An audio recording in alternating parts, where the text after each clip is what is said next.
right. According to an adage, the capacity to learn is a gift, the ability to learn is a skill, and the willingness to learn is a choice. Indeed, teachers should never stop learning. For when we stop learning, we stop growing. Learning serves as the best investment in knowledge that pays the best interest. We are back in the afternoon session for the junior high school most essential learning competencies presentation. We hope our participants had an enjoyable lunch. For those who have not yet registered for the afternoon session, please do so as the link closes by 3 p.m. All right, so I suppose we should not tarry for long. Let us begin with our afternoon presentations, beginning with the MAPE subject to be presented by Edna Rivera. To be followed by the TLE subject, or what we call as Technology and Livelihood Education, to be presented by Dr. Priscilla A. Bednar. Roll the video. Now, roll the video.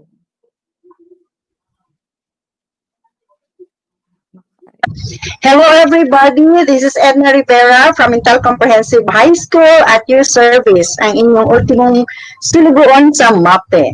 Before I will start, I would like to give due respect to our PSDS, Dr. Janito Ogalan, sir, to our MAPE Cluster 6 consultant, Ma'am Heidi Forzuelo, and to our MAPE coordinating school head, Dr. Emina Gukong, to all the school heads of Cluster 6, to all the teacher participants, have a good day to all of you.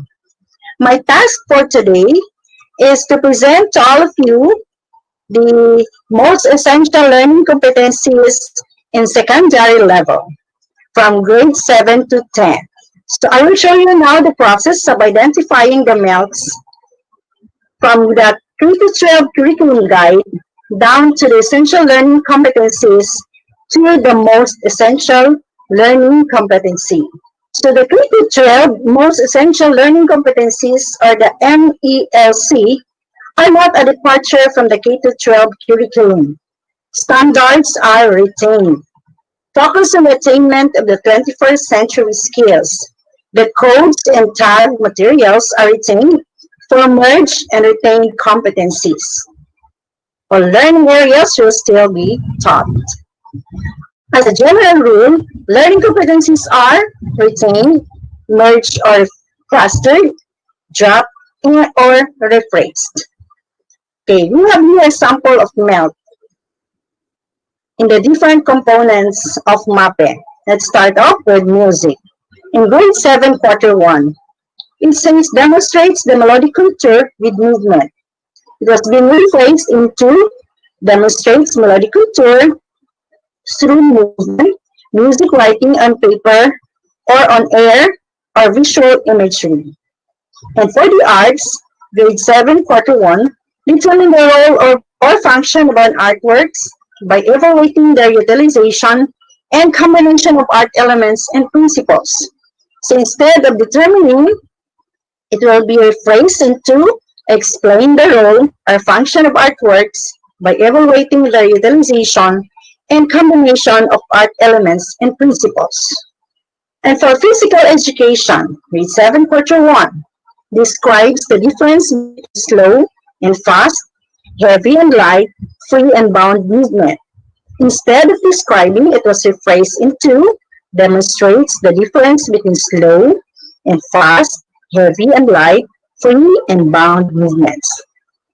And of course, for the health education, grade 7, quarter 1, discusses the important functions of food. So it was rephrased into discusses the important function of food in balanced meal. Ayan po. So we have here the current series versus MELCs in MAPE. You could see that in the areas for grade 7, we have 118 MELCs. For grade 8, 118 also. And for grade 9, 114. And for grade 10, 92. Percentage of MELCs and compared to the CGs is 69%. And the percentage of MELCs compared to total number of MELCs is 18%. So here's a table of comparison for the number of LCs and original ELCs and MELCs for music from grade 7 to 10. So let's take an example from grade 7. Out of 37 current CG, down to ELC of 27, and for MELCs of 27. Ayan po. And so on and so forth. It was being reduced from first quarter to fourth quarter. So most of the competencies were merged, seen on the graph presented to all of you. Now let's proceed to the table comparison of number of LCs and original ELCs and MELCs for the arts from grade 7 to 10. So let's take an example for grade 10. The current CG is 46 and the ELC is 42 down to the MELCs of 42. So to show you more again, here's a graph for arts and high school, how it was being reduced from first to fourth quarter. So as we could see, most of the competencies were merged. Ayan po. And now let's proceed to the comparison of number of LCs and original ELCs and MLC for physical education from grade 7 to 10. So let's take an example for grade 8. Current CG is 44, down to ELC of 24, and for EMLC is 21. So here's a graph for physical education in high school. It was being reduced again from first quarter to fourth quarter. So most of the competencies again were merged. Now let's proceed to the last one, which is the health from grade 7 to 10.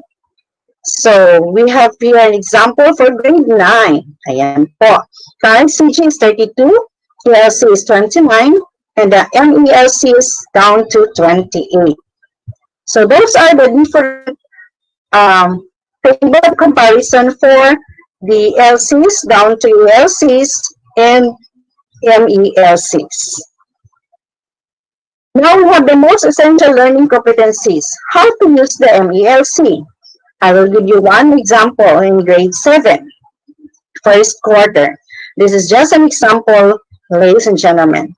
So the content standard, it says, demonstrate understanding of the concept of rhythm, applying notes and rest, rhythmic patterns, and time signatures.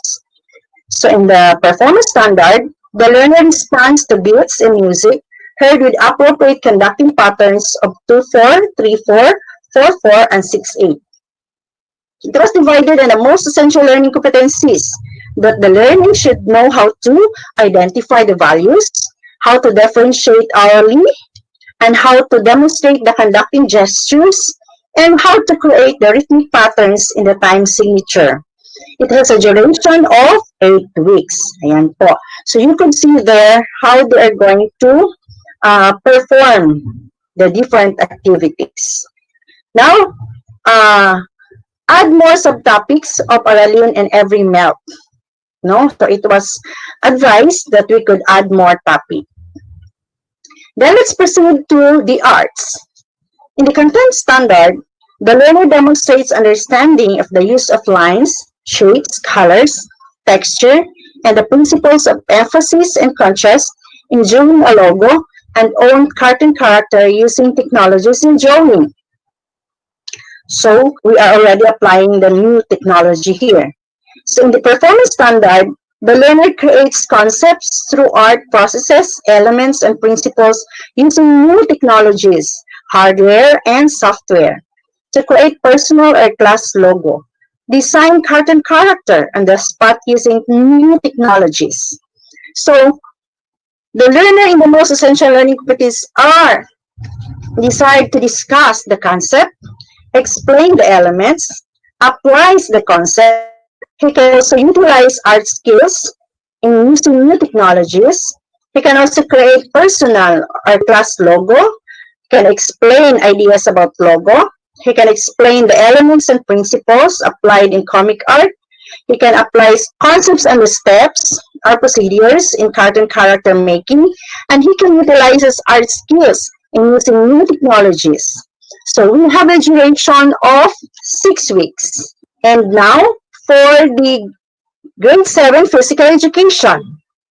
The learner, in the content standard, the learner demonstrates understanding of the participation and assessment of physical activity and physical fitness. So in the performance standards, the learner participates and assesses performance in the physical activities. So in the most essential learning competencies, the student assesses regularly participation. He can observe safety precautions, can execute the different skills involved in the game. He can display joys of effort, respect to others, and fair play during participation in physical activities. So these competencies is already embedded in other LCs. Ayan po, for the entire duration. Next, for the health. In the content standard, the learner demonstrates understanding of health issues and concerns, the importance of health appraisal, procedures, and community resources, and preventing or managing them.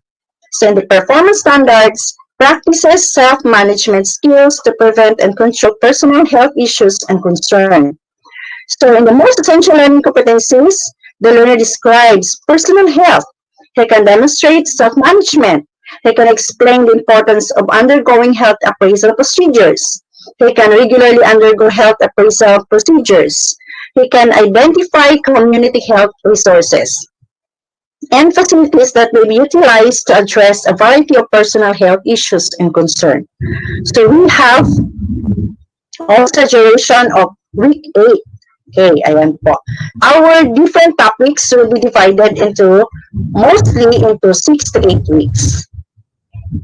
So those are the different sample of MELCs and music arts, peer and health, only for grade 7. All the MELCs will be sent to all your school coordinators.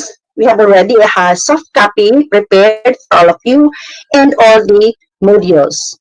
And now, it is my privilege to say thank you to our energetic, beautiful, dynamic education program supervisor, Dr. Elsie Gagabi, for giving us providing us the module for the entire year. Imagine first quarter down to fourth quarter. So I would like to present to you the MELCS module for music secondary. In the first quarter, we have 13 modules. In the second quarter, we have 19 modules. And the third quarter, 19 modules. And the fourth quarter, 19 modules. Then we have also for the arts. In the first quarter, we have 12. In the second quarter, we have 20. Third quarter, 20. And the fourth quarter, 20. And for the physical education, we have 15 modules. And the second quarter, 16 modules. Third quarter, 15 modules. And the fourth quarter, 15 modules. And of course, the health, we have 21 modules. And second quarter, 28 modules. And third quarter, 28 modules. And fourth quarter, 28 modules in different year level. So now, I would like to present to all of you the teacher writers in a self-directed supplementary initiated by our very own education program supervisor, Dr. Elsie E. Gagabe. We have 19 writers for music. Let us give them a virtual clap, guys. Palakpakan po natin ang ating mga 19 writers for music in junior high school. Then we have also 20 writers in the arts for junior high school. Palakpak po. Ayan. And of course, we have also 22 writers for PE in junior high school. Ayan po, kasali po ako dyan. Ayan, isa po ako sa module writer ng PE. And of course, we have the 20 writers in health in junior high school. Ayan, so handang-handa na po. Our modules were validated by our very own schools division superintendent, Sir Ronaldo Liliana. Testified. Thank you so much for giving us time na makita ninyo ang aming mga pinaghirapan po. Okay, so we have also, would like also to thank our MAPI coordinating school heads in secondary. Ayan po, nakikita natin sila. As to mention, we have there Sir Kabilugan, Ma'am Ininagukong, and of course, Sir Alvarez, and the rest of the school heads. Ayan po, in our cluster. Then we have also our team leaders. Ayan po. From the schools division superintendent down to our team leaders. Of course, headed by our very own again, Dr. Elsie E. Kagabe. Ayan po. Thank you so much po for providing us all the modules and providing us all the MELCs. Thank you so much po. And now, I am very honored to present our very own module writers in our cluster. Ang dami pong mga galing na teachers sa ating cluster. And I'm so happy na kahit busy po sila, binigyan po talaga nila ng time to join to become a module writer. Ayan po. So, isa-isahin ko pong basahin. Sir Cedric Jan Sardido, Miss of Mental Comprehensive High School, Miss Kathleen May Mateo, from Mental Comprehensive High School, Sir Gemma Palantar of Mental Comprehensive High School, and Lency Kayog from Santo Niño High School, Ms. Leilani Tan from Los Amigos National High School, Sir Michael Parcon from Ohilay National High School, Miss Annie Joyce Gukong from Mental Comprehensive High School, Miss Jonalyn Bacaro from Los Amigos National High School, Sir Dominador A. Manon from Biao National High School, Ma'am Janet Sosmenia from Ohilay National High School, Miss Kim Moline Quizon from Santo Niño National High School, and Miss Ruth Ortiz, our master teacher from Mental Comprehensive High School, and Miss Melody Avila from Biao National High School, Miss Glidel B. Dagatan from Santo Niño National High School, Sir Joseph Andros Sarabido from Los Amigos National High School, and Miss Donesa Escarda from Santo Niño National High School. And of course po, yours truly, I am also a module writer in PE. So, soft copy of modules and mails will be sent to your respective MAPI school coordinators. And also, the modules po will be sent to all of you. In the first quarter, ang MAPE ready na dyan. So, basta MAPE, gahot permi. Thank you and mabuhay!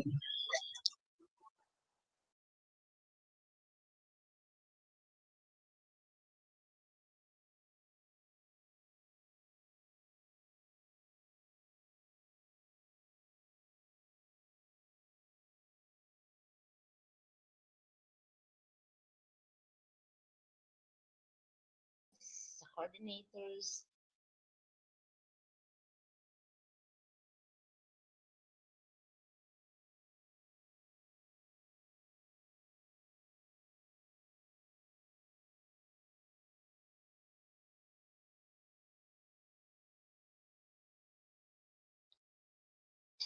A pleasant afternoon to all of us, especially to Dr. Janito Ogalan, ESDS of Cluster 6, to all the school heads, the coordinators, the technical team, the participants, and the guests. Good day. My main task today is to share with you a number of slides that I borrowed from Dr. Marcelo O. Rocco. So this is the beginning of my task. Again, thank you for Dr. Marcelo O. Rocco for allowing me to use your PowerPoint presentation. Again, this is the beginning, the walkthrough of the milks for EPPTLE. So these are the objectives of my presentation. First, discuss the characteristics of milks, identify the components of milks, interpret the codes found in the milks, explore how to use the milks. So, milks means most essential learning competencies. Focus instruction to the most essential and indispensable competencies that our learners must acquire. It will lighten the burden of converting classroom-oriented learning resources into learning resources adapted to distance learning. It serves as one of the guides for teachers as they adjust the instructional needs of learners while ensuring that curriculum standards are maintained. Lastly, The content and performance are indicated in MELCs are anchored on the prescribed standards of the curriculum guide. The characteristics of most essential learning competency. First, it should remain with learners long after a test or unit of study is completed and is useful beyond a single test or unit of study. It is applicable for to real life situations. If students leave school, it would still be important for them to have this competency above many others. It is aligned with national or local standards or frameworks. It connects the content to higher concepts across content areas. So these are the characteristics of most essential learning competency. Now, streamlining of K-12 curriculum into the most essential learning competencies. So from essential learning competencies, it becomes most essential learning competencies. So the subject APPTLE has 883 LCs, but this time for the MELCs, it is now reduced to 749. Therefore, there are only 85% of the LCs are being utilized in the MELCs, and the 15% of the LCs are being removed. So let's go to TBL. TBL has 95 specializations. It composed of four components: HE or Home Economics, IA or Industrial Arts, ICT or Information and Communication Technology, AFA or Agriculture and Fishery Arts. No MELCs released yet as they may affect national assessment. What are the components of MELCs? One is the quarter, content standards, performance standards, most essential learning competencies, duration, and codes. Quarter refers to the time or period where typical coverage in grade level is given. This is the sample. This is where we can find the quarter on the first column of your plan. Content standard identifies and set the essential understanding that should be learned in a specific period. Covers specified scope of sequential topics within its learning strand, domain, theme, or component. Content standards answer the learner's know, do, and understand. So this is where you can find the content standard in the plan. This is on the second column. Performance standards describe the abilities and skills that learners are expected to demonstrate in relation to the content standards. The integration of knowledge, understanding, and skills is expressed through creation, innovation, and adding value to products or performance during independent work or in collaboration with others. That is the performance standard. So it can be seen in the third column of your plan. Most essential learning competencies. Okay, this refers to the knowledge, understanding, skills, and attitude that students need to demonstrate in every lesson or learning activities. So this is where you can find for the most essential learning in the plan on the fourth column. Duration refers to the number of weeks a particular learning competency will be taught. Okay, this can be on this column, third week. So this will give us an impression that the topic will last for 3 weeks. The code. This was initiated in order to identify learning competencies that are connected and exhibited spiral progression. The LCs bear the same code number. This is also connected to the creation of the LRMDS or Learning Resources Management and Development System. The sample is here. You can see all the time that the code is written on the last column. Read the code. Okay, this is the code TLE _HEDM9SK dash L dash 1 A to C dash 1. Okay, the last number is the LO, but TLE is now the subject. HE is the strand, home economics. DM is the specialization, that's making. And A to C is the week. 9 is the grade level. SK is the lesson. 1 is the quarter. So if you happen to see this, I hope you won't forget, but you will be able to undo the code. EPP-TLE milks were identified in the four components, which are as follows: industrial arts or IA, home economics or HE, agriculture and fishery arts or AFA, information, communication and technology or ICT. How to use milks in teaching EPP-TLE TBL. The duration stipulated in this document is not prescriptive, but are suggestive. Nonetheless, the merits remain non-negotiable. The following are the premises to be considered in utilizing MELCs for teaching EPP, TLE, TBL. Entrepreneurship is embedded in the four components of EPP, TLE. MELCs that may be too broad have to be unpacked by the teachers. Sub-learning competencies that are redundant were removed to satisfy 8 to 9 weeks allotment per part for grade 7 and 8 exploratory. There is an option to choose 4 mini courses in ICT, AFE, HE, IE. Each mini course is good for 8 to 9 weeks per quarter. For grade 7 and 8 exploratory, the last 2 to 3 weeks are allotted for entrepreneurship. Okay, the basis, clustering of some mini courses according to their sector. So grouping of mini courses.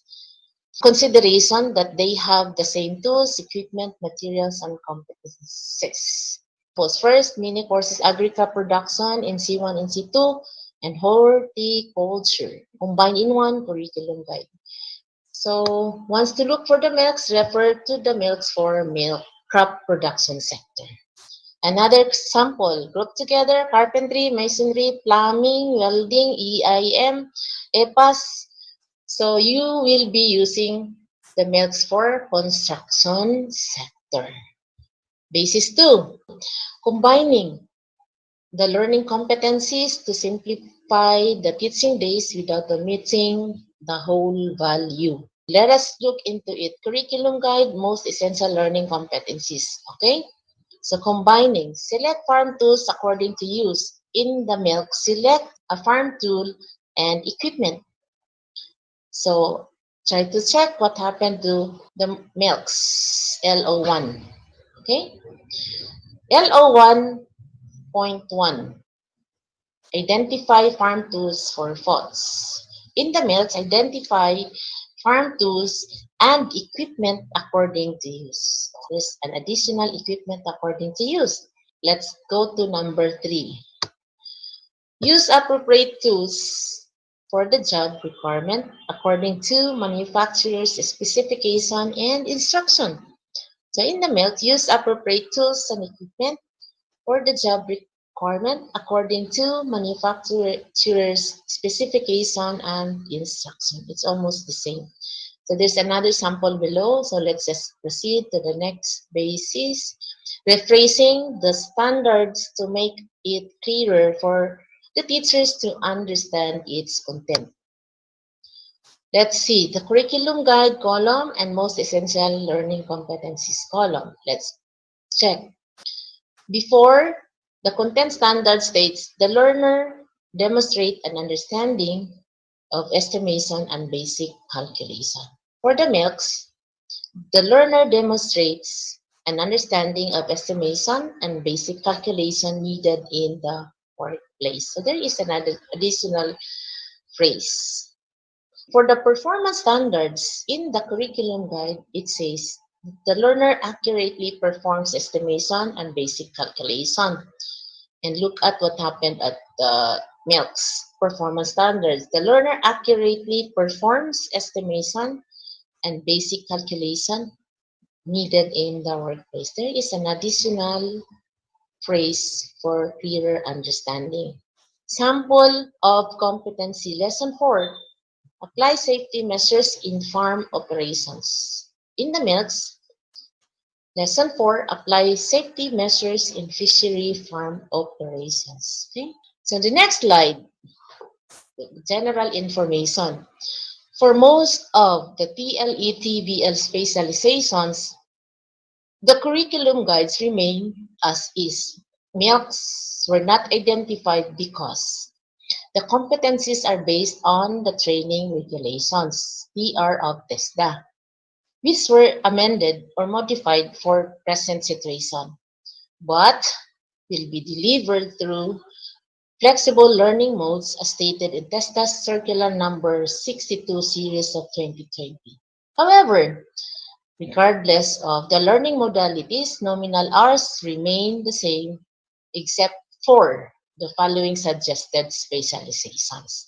Example, handicraft and other TLE-TVL specializations that are non-NC or that may not affect the assessment of the learners are suggested to be offered this year. The performance or skills of this specialization can be taught and assessed either in school or at home. Local materials are available in the community. So another one, the beauty care. Under this, the nail care, foot spa or hand spa.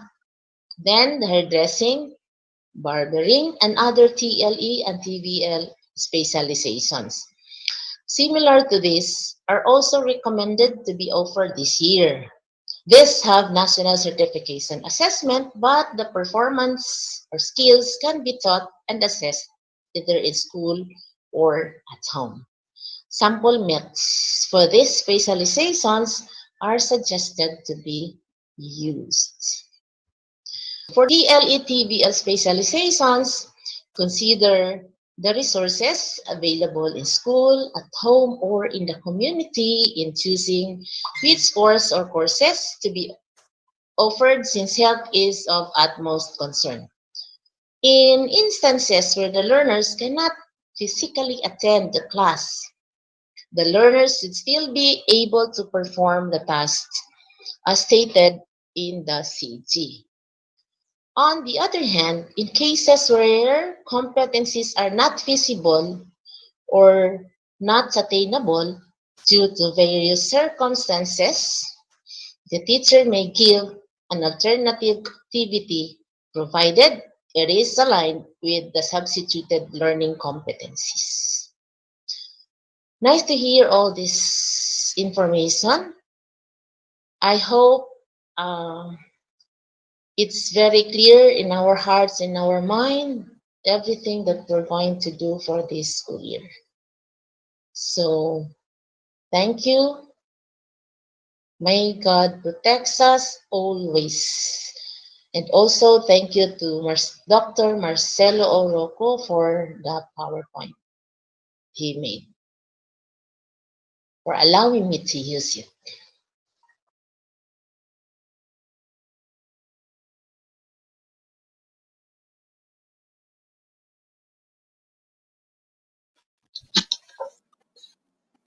And that was Ma'am Edna Rivera for the MAPE subject and Dr. Priscilla A. Bednar for the PLE subject or Technology and Livelihood Education, both from Mintal Comprehensive High School. Thank you so much, ma'ams, for letting us walk through the most essential learning competencies or MELCs for the school year 2020 to 2021. All right, at this point, we would like to invite on screen our first two presenters. Right, Ma'am Priscilla and Ma'am Rivera. Hello po. Hello po mga ma'ams. So how are you right now? How are you feeling? Hello, Kim. Hello, Wow. Phil.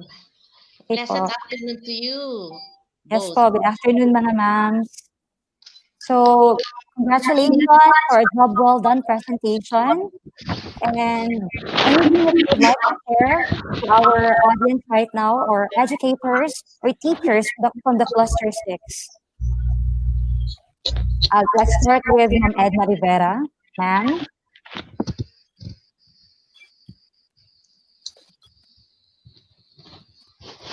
Play sound, ma'am. Sound.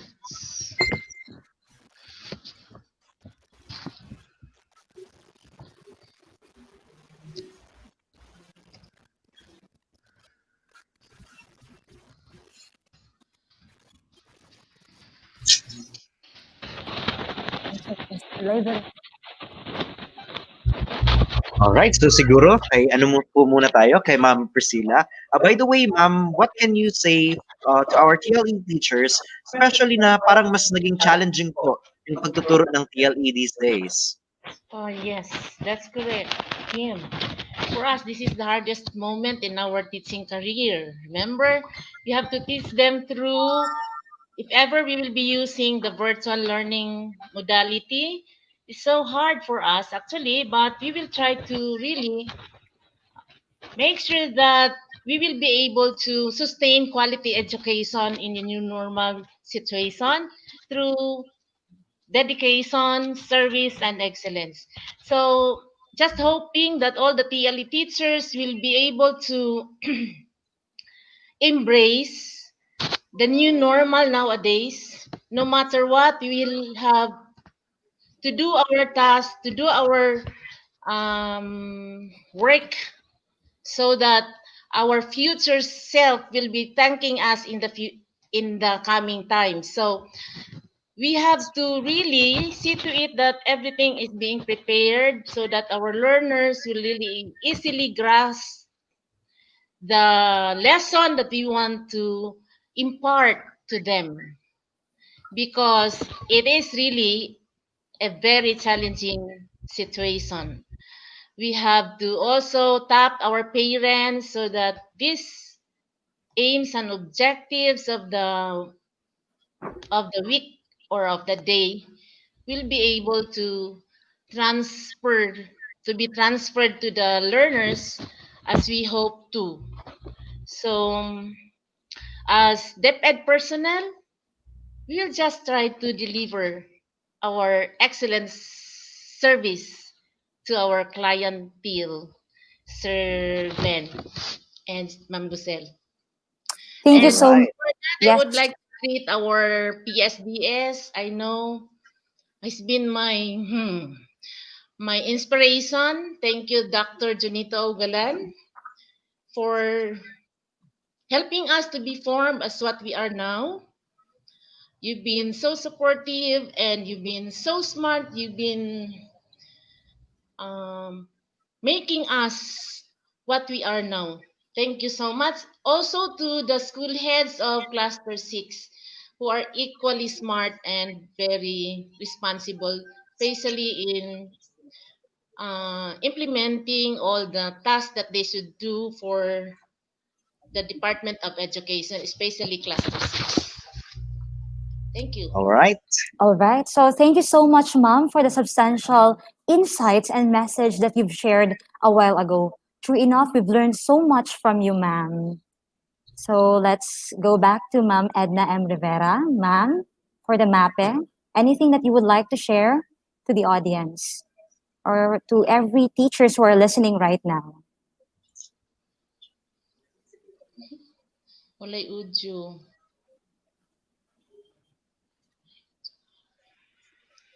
So since we have some technical problems, so right now you can just write your or type your shout outs or comments in the comment section. So we are requesting our teachers to just write or type something in the comment section. Ma'am Lucelle, I Okay, would like to, so Ma'am Lucelle, okay, can I yes, shout out ma'am. for my Yes, TLE group, of course, especially ma'am, you can do. Yes. Yes, it's very much who is fine. very smart, who is very cooperative, helpful to all the members of the family, especially in our department. Cosette, Mm. thank you so much for being there always in our department. And to all the teachers who are very much willing to embrace everything that they are going to encounter in this new normal services of the Department of Education. Indeed, And ma'am. of course, my colleagues. Yes, indeed, ma'am. The teachers right now are embracing the new normal for this school year. And according to Ma'am Priscilla a while ago, the key to everything is preparation. So kaya natin to as long as we will be preparing for it. Of course. So, thank you so much again, Ma'am Priscilla Bednar. Now, let's go back to Ma'am Edna M. Rivera for the MAPE. Ma'am? Miss ako ba, Lizelle? Can Yes, you hear ma'am. I me? can hear. Yes, it's fine. It's okay. Ako, ganito na lang. Yes. So I would like to take this opportunity to extend my heartfelt thanks to our PSDS, Dr. Junito Ogalan, sir, to our MAPE consultant, Heidi Forzuelo, and of course to our MAPE coordinating head, Dr. Emina Gokong, and of course to our very own principal, very humble principal who is newly promoted, Ma'am Leia, congratulations, and those school heads and teacher participants. Special mentions to all MAPI teachers. Thank you so much for watching. So we are lucky that in the midst of the pandemic, we are given the chance and the opportunity to understand fully the learning management system so as the most essential learning competencies. So that was being rephrased and being aligned in order for us to be able to apply or be more applicable to the real life situation of our learners for a lifelong learning. Okay, so I would like to request all the MAPI teachers to please, you may now download your MELCs and all your available modules because it's already available. And before I will end, I would like also to acknowledge our very own education program supervisor, Dr. Elsie Gagabi, for her untiring support for the MAPE. Na she is really providing us all the modules from first quarter up to fourth quarter. Maraming salamat po. And of course, to the ICT experts, Sir Lester Baang, to Ma'am Riputana, to Ma'am Kibol, and the host for today, Kim and Luz, thank you so much. So I hope all of us will be ready in the opening of classes. So ang ako ikabilin, basta mape, gahot per me. Thank Okay, you. basta Indeed. mape, gahut, Mhm. perme. All right, so once again, that has been Ma'am Priscilla Bednar for the TLE and Ma'am Edna Rivera for MAPE. Once again, thank you so much, Ma'am Rivera and Ma'am Bednar. So at this juncture, let's proceed to Araling Panlipunan by Ma'am Maria Alma Adriano. Oh, okay, so before that, we have here some shout outs coming from Ma'am Ruth Ortiz. So let's just share this to the audience right now who are listening. So coming from Ma'am Ruth Ortiz, she said, Galing, Ma'am Edna, Iding Rivera. Wow. Ma'am, if you're listening right Congratulations. now, All right, so so we also have here from Ma'am Cosette Navales. Shout out to the TLE Department of MCHS headed by Dr. Priscilla A. Bednar. Congratulations. So hello, happy watching, Ma'am Cosette. and of course, this is coming from Mintal Comprehensive High School. So as it states here, go Ma'am Ed and Ma'am Bednar. Great job. Wow. Indeed, congratulations, and it was a job well done. So at this juncture, let's now, okay, may pahabol pa si Sir George Geltura. So sabi ni Sir George, good afternoon, Juvelin R. Geltura po, watching from Talandang National High School. So thank you so much, ma'am, for exerting so much effort watching this live telecast um, of the webinar. Okay, so at this point of time, let's proceed to the Araling Panlipunan by Ma'am Maria Alma Adriano. And this will be followed by the ESP subject by Ma'am Lorna A. Dairit. Now let's watch this video.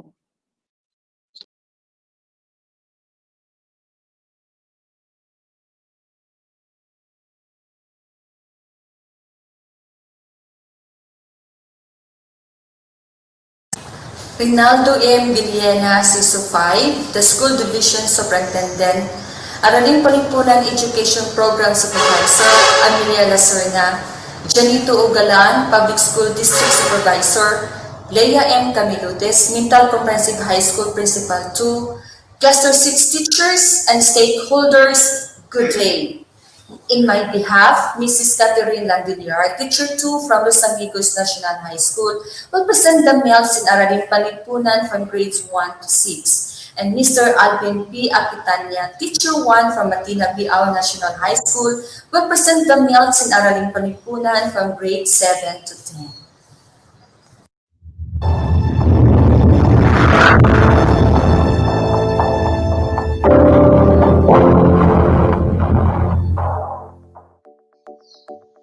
Magandang hapon sa lahat ng mga kasamahan ko sa Cluster 6. Ako nga po pala si Alvin Aquitania ng Matina Biao National High School at ngayong hapon tatalakayin at ipapakita ko po sa inyo ang pinakamahalagang pamantayan sa pagkatuto sa araling panlipunan or mas kilala bilang MELS sa asignaturang araling panlipunan.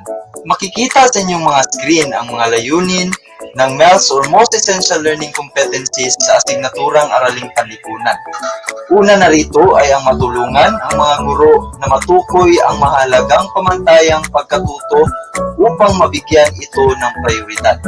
Pangalawa, maging batayan sa kanilang mga desisyong instruksyonal at hindi palitan ang kasalukuyang curriculum guide.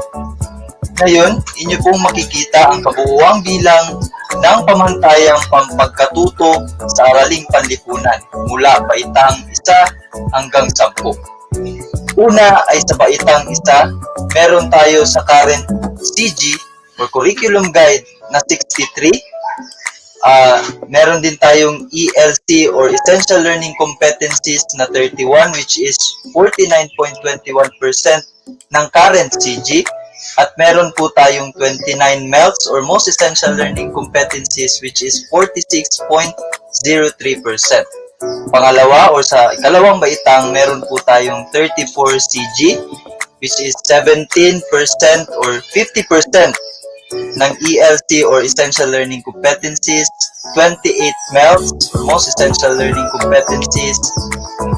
Sa baitang 3, meron tayong 49 current CG. Sa current CG, meron tayong 43 sa Essential Learning Competencies. Meron tayong 31 sa Most Essential Learning Competencies. At sa baitang 4 naman, meron tayong 42 sa current CG. Meron tayong 25 sa Essential Learning Competencies. Meron tayong 22 sa Most Essential Learning Competencies. Sa baitang 5 naman po, meron tayong 36 current CG, merong 18 Essential Learning Competencies, merong 20 Most Essential Learning Competencies. At sa baitang 6 naman po, meron tayong 35 current CGs, and sa ELC or Essential Learning Competencies, ganun pa rin po, which is 100%.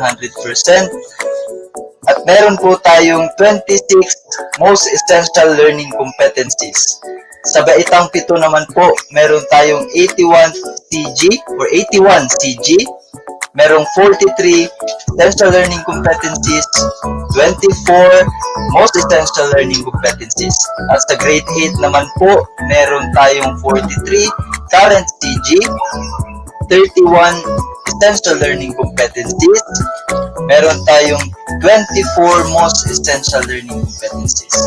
At sa grade 9 naman po, meron tayong 82 current CG, 62 Essential Learning Competencies, at 26 Most Essential Learning Competencies. At panghuli po, sa grade 10, meron tayong 42 current CG, Essential Learning Competencies na 31, at 17 Most Essential Learning Competencies. So makikita nyo po sa total na sa current CG meron tayong 507 na mga competencies para sa grade 1 hanggang grade 10. At sa essential learning competencies naman po, meron tayong total of 336. And sa most essential learning competencies, meron po tayong 253 or 49.90% mula sa current CG. Ngayon, sabay nating unawain at tignan ang MELS sa Araling Panlipunan mula grade 7 hanggang grade 10. Narito po tayo, makikita ninyo sa inyong mga screen ang iba't ibang bahagi ng MELS or Most Essential Learning Competencies sa asignaturang Aralin Panlipunan. Una ay sa grade 7. Meron tayong 5 bahagi, which is quarter, content standards, performance standards, most essential learning competencies, and duration. So una sa first quarter sa grade 7 Araling Panlipunan, ang content standard ay ang mga mag-aaral ay naipamamalas ang pag-unawa sa ugnayan ng kapaligiran at tao sa paghubog ng sinaunang kabihasnang asyan. So under performance standards naman, ang mag-aaral ay nakakapag-ugnay-ugnay sa bahaging or malalim na makakapag-ugnay-ugnay sa bahaging ginampanan ng kapaligiran at tao sa paghubog ng sinaunang kabihasnang asyan. So under the most essential learning competencies, meron tayong 6 na most essential learning competencies, which is ang una, ipapaliwanag ang konsepto ng asyano tungo sa paghahating geograpiko at ang duration lamang ito ay 1 linggo or 1 week. Pangalawang most essential competencies under first quarter ay napapahalagahan ang ugnayan ng tao at kapaligiran sa paghubog ng kabihasnang asyano. Ito naman ay kinakailangan madiscuss or maibahagi sa mga mag-aaral during week 2 or ikalawang linggo ng pag-aaral. Pangatlo ay ang nailalarawan ang mga yamang likas ng Asya, which is ang week 3. Pang-apat naman ay nasusuri ang yamang likas at mga implikasyon ng kapaligirang pisikal sa pamumuhay ng Asyano noon at ngayon, which is week 4 and week 5 ng ating duration for the first quarter. Panglima, na ipapahayag ang kahalagahan ng pangangalaga sa timbang na kalagayang ekolohiko ng rehiyon, which is week 6. And lastly, nasusuri ang komposisyon ng populasyon at kahalagahan ng yamang tao sa Asya sa pag-unlad ng kabuhayan at lipunan sa kasalukuyang panahon, which is week 7 and week 8. Yun lamang po ang ating kinakailangan na may discuss sa ating mga mag-aaral during sa first quarter or unang markahan sa asignaturang Araling Panlipunan grade 7. Sa second quarter naman po, ang content standard ay ang mga mag-aaral ay naipamamalas ng mag-aaral ang pag-unawa sa mga kaisipang Asyano. Performance standard, ang mag-aaral ay kritikal na nakapagsusuri sa mga kaisipang Asyano, filosofiya at relihiyon na naibigay daan sa paghubog ng sinaunang kabihasnang Asyano at sa pagbuo ng pagkakakilanlan ng Asyano. So, ang week 1 po natin sa most essential learning competencies under second quarter ay natatalakay ang konsepto ng kabihasnan at mga katangian nito. Week 2 until 3 na paghahambing ang mga sinaunang kabihasnan sa Asya, which is ang Sumer, Indus at Sina.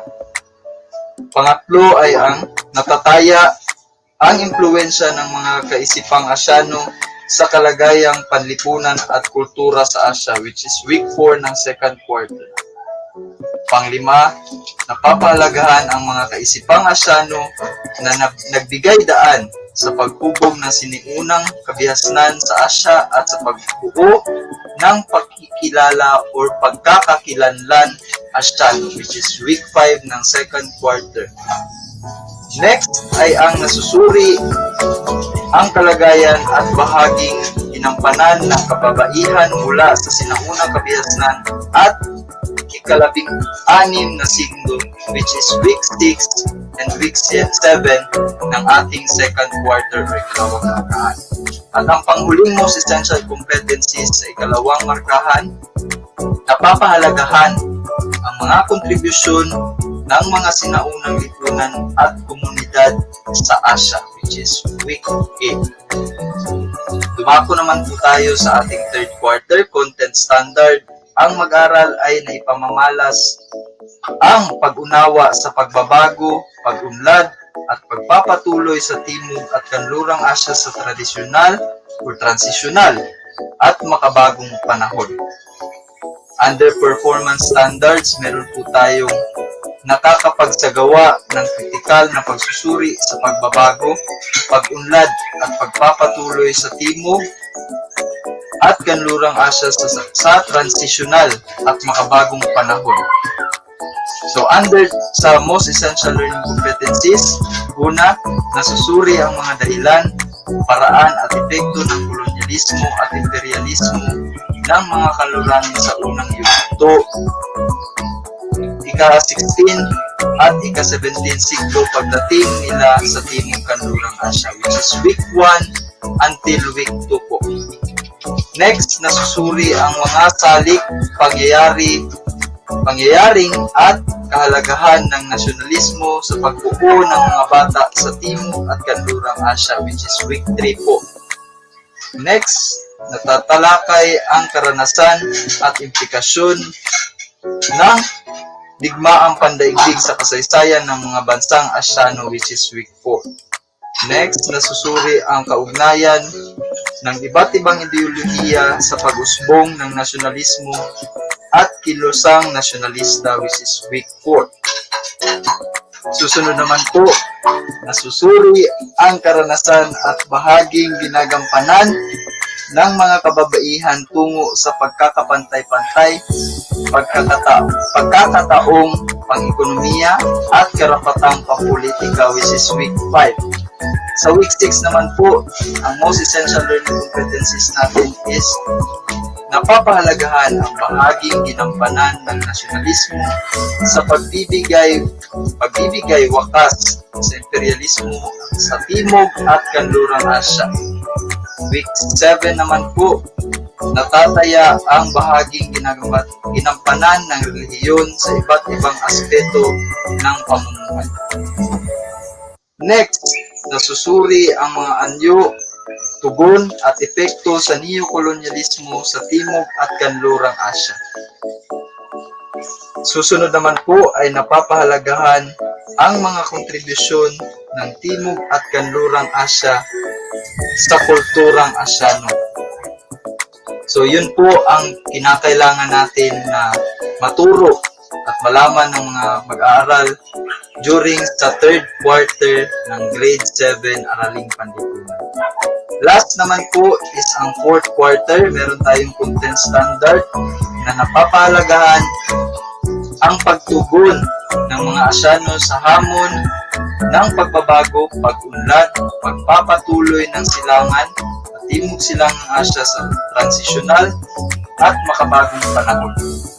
Under performance standards naman po, ang mag-aaral ay nakapagsasagawa ng kritikal na pagsusuri sa pagbabago, pag-unlad at pagpapatuloy ng silangan at Timog Silangang Asya sa transisyonal at makabagong panahon. Under sa most essential learning competencies sa ating fourth quarter, week 1 until 2, nasusuri ang mga dahilan, paraan at epekto ng kolonyalismo at imperialismo ng mga kanluranin sa unang yugto pagdating nila sa silangan at Timog Silangang Asya. Week 3 naman po natin ay nasusuri ang mga salik, pangyayari, at kahalagahan ng nasyonalismo sa pagbuo ng mga bansa sa silangan at timog silangang Asya. Week 4, natatalakay ang karanasan at implikasyon ng mga digmaang pandaigdig sa kasaysayan ng mga bansang Asyan. Week 4 pa rin po, kinakailangan na nasuri ang kaugnayan ng iba't ibang ideolohiya sa pag-usbong ng nasyonalismo at kilusang nasyonalista. Week 5 naman po ay nasusuri ang karanasan at bahaging ginampanan ng mga kababaihan tungo sa pagkapantay-pantay, pagkakataong pang-ekonomiya at karapatang pampolitika. Week 6, napapahalagahan ang mga bahaging ginampanan ng nasyonalismo sa pagbibigay wakas sa imperialismo sa silangan at timog silangang Asya. Week 6 pa rin po ay natataya ang bahaging ginampanan ng relihiyon sa iba't ibang aspeto ng pamumuhay. Week 7 naman po ay nasusuri ang mga anyo, tugon at epekto sa neo-kolonyalismo sa silangan at timog silangang Asya. Week 8 ay napapahalagahan ang mga kontribusyon ng silangan at timog silangang Asya sa kulturang Asyano. So yun lamang po ang most essential learning competencies under sa grade 7 Araling Panlipunan. Dumako naman po tayo sa grade 8 Araling Panlipunan, first quarter or unang markahan. Under content standards, meron po tayong ang mag-aaral ay naipamamalas ang pag-unawa sa interaksyon ng tao sa kanyang kapaligiran na nagbibigay daan sa pag-usbong ng mga sinaunang kabihasnan na nagkaloob ng mga pamanang humubog sa pamumuhay ng kasalukuyang henerasyon. Under performance standards, ang mag-aaral ay nakabubuo ng panukalang proyekto nagsusulong sa nangangalaga at preserbasyon ng mga pamana ng mga sinaunang kabihasnan sa daigdig para sa kasalukuyan at sa susunod na henerasyon. Under most essential learning competency, sa week 1, nasusuri ang katangiang pisikal ng daigdig. Week 2 hanggang week 3, napapahalagahan ang natatanging kultura ng mga rehiyon, bansa at mamamayan sa daigdig. Week 4, nasusuri ang yugto ng pag-unlad ng kultura sa panahong prehistoriko. Week 5, naiugnay ang heograpiya sa pagbuo at pag-unlad ng mga sinaunang kabihasnan sa daigdig. Week 6 until week 7, nasusuri ang mga sinaunang kabihasnan ng Egypt, Mesopotamia, India at China batay sa politika, ekonomiya, kultura, rehiyon o relihiyon, pananaw o paniniwala at lipunan. Under sa week 7 naman ng ating unang markahan, meron tayong most essential learning competencies na napapahalagahan ang mga kontribusyon ng mga sinaunang kabihasnan sa daigdig. Ngayon, tignan naman natin ang second quarter o pangalawang markahan sa grade 7 or grade 8 Araling Panlipunan. Under content standards, ang mga mag-aaral ay pamamalas ang pag-unawa sa kontribusyon ng mga pangyayari sa klasiko at transisyonal na panahon sa pagkabuo at pagkahubog ng pagkakakilanlan ng mga bansa at rehiyon sa daigdig. Under performance standards, ang mga mag-aaral ay nakabubuo ng advokasya na nagsusulong ng pangangalaga at pagpapahalaga sa mga natatanging kontribusyon ng klasikal at transisyonal na panahon na nagkaroon ng malaking impluensya sa pamumuhay ng tao sa kasalukuyan. Under sa most essential learning competencies sa week 1, nasusuri ang kabihasnang Minoan, Mycenaean at kabihasnang klasiko ng Greece. Under sa week 2, na ipapaliwanag ang kontribusyon ng kabihasnang Romano. Week 3, nasusuri ang pagtugtong at pag-unlad ng mga klasikong kabihasnan sa Afrika at Amerika at mga pulo sa Pacific or Nazca. Sa week 4 naman po, ang most learning competency natin is na ipapahayag ang pagpapahalaga sa mga kontribusyon ng kabihasnang klasiko sa pag-unlad ng pandaigdigang kamalayan. At sa week 5 naman po, nasusuri ang mga pagbabagong naganap sa Europe at gitnang panahon sa politika, ekonomiya, o sosyo-kultural. Okay, dumako naman po tayo sa third quarter. Ang content standard natin, ang mga mag-aaral ay naipamamalas ng mga mag-aaral ang pag-unawa sa naging transformasyon tungo sa makabagong panahon ng mga bansa at rehiyon sa daigdig, bunsod ng paglaganap ng mga kaisipan at agham, politika at ekonomiya tungo sa pagbuo ng pandaigdigang kamalayan. Under sa ating performance standards, ang mag-aaral ay kritikal na nakakapagsuri sa naging implikasyon sa kanyang bansa, komunidad at sarili ng mga pangyayari sa panahon ng transformasyon tungo sa makabagong panahon. Under sa most essential learning competencies, for week 1, nasusuri ang mahalagang pagbabagong politikal, ekonomiko at sosyo-kultural sa panahon ng Renaissance. Week 2 until 3, nasusuri ang dahilan, pangyayari at epekto ng unang yugto ng kolonyalismo.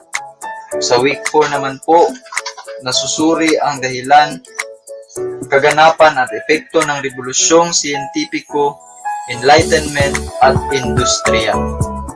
Sa week 4 until week 7 po, so meron tayong 2 linggo para sa melts na ito. Ipapaliwanag ang kaugnayan ng revolusyong pangkaisipan sa revolusyong Amerikano at Pranses. At sa week 8 naman po, meron tayong nasusuri ang dahilan, pangyayari at epekto ng ikalawang yugto ng kolonyalismo. So, yun po ang melts ng third quarter o ikatlong markahan sa grade 8 Araling Panlipunan. Fourth quarter po, meron po tayong content standard na ang mag-aaral ay naipamamalas ang pag-unawa sa kahalagahan ng pakikipag-ugnayan at sama-samang pagkilos sa kontemporaryong daigdig tungo sa pandaigdigang kapayapaan, pagkakaisa, pagtutulungan at kaunlaran. Under performance standards, ang mga mag-aaral ay aktibong nakikilahok sa mga gawain, programa, proyekto sa antas ng komunidad at bansa na nagsusulong ng regional at pangdaigdigang kapayapaan, pagkakaisa, pagtutulungan at kaunlaran. Sa week 1 po ng ating most essential learning competencies under 4th quarter, week 1 at week 2, nasusuri ang mga dahilan, mahalagang pangyayaring naganap at bunga ng digmaan o unang digmaang pandaigdig. Week 3 at week 4 naman po, nasusuri ang mga dahilan, mahalagang pangyayaring naganap at bunga ng ikalawang digmaang pandaigdig. Week 5, natataya ang pagsisikap ng mga bansa na makamit ang kapayapaang pandaigdig at kaunlaran. Week 7, natataya ang epekto ng mga ideolohiya ng Cold War at neokolonyalismo sa iba't ibang bahagi ng daigdig. At ang panghuli, sa week 8, napapahalagahan ang mga bahaging ginagampanan ng mga pandaigdigang organisasyon sa pagsusulong ng pandaigdigang kapayapaan, pagkakaisa, pagtutulungan, at kaunlaran. Yun lamang po ang most essential learning competencies from first quarter until fourth quarter ng grade 8 Araling Panlipunan. Sa grade 9 naman po, sa first quarter, meron tayong content standards na mag-aaral ay may pag-unawa sa mga pangunahing konsepto ng economics bilang batayan ng matalino at maunlad na pang-araw-araw na pamumuhay. Under performance standards, ang mag-aaral ay naisasabuhay ang pag-unawa sa mga pangunahing konsepto ng economics bilang batayan ng matalino at maunlad na pang-araw-araw na pamumuhay. Under sa most essential learning competencies sa week 1, na ilalapat ang kahulugan ng economics sa pang-araw-araw na pamumuhay bilang isang mag-aaral at kasapi ng pamilya at lipunan. Week 2 until 3, natataya ang kahalagahan ng economics sa pang-araw-araw na pamumuhay ng bawat pamilya at ng lipunan. Sa week 4 naman po, nasusuri ang iba't ibang sistemang pang-ekonomiya. At week 5, natatalakay ang mga salik ng produksyon at mga implikasyon nito sa pang-araw-araw na pamumuhay. Week 6 until 7, nasusuri ang mga salik na naka-aapekto sa pagkonsumo. Week 8, na ipagtatanggol ang mga karapatan at nagagampanan ang mga tungkulin bilang isang mamimili. So, yun lamang po ang most essential learning competencies for first quarter or unang markahan ng grade 9 Araling Panlipunan.